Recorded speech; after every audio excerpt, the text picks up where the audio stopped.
ప్రతిభ చూపి బ్రహ్మాండ నాయకుడివైనావు. మాతా పితలకు ప్రదక్షిణముతో మహాగణపతిగా మారావు.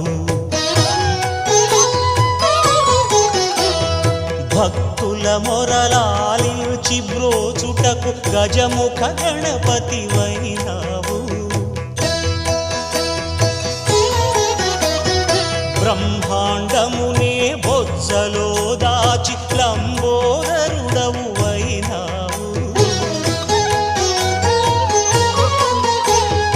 లాభము శుభము కీర్తిని పూర్వక లక్ష్మీ గణపతివైనావు.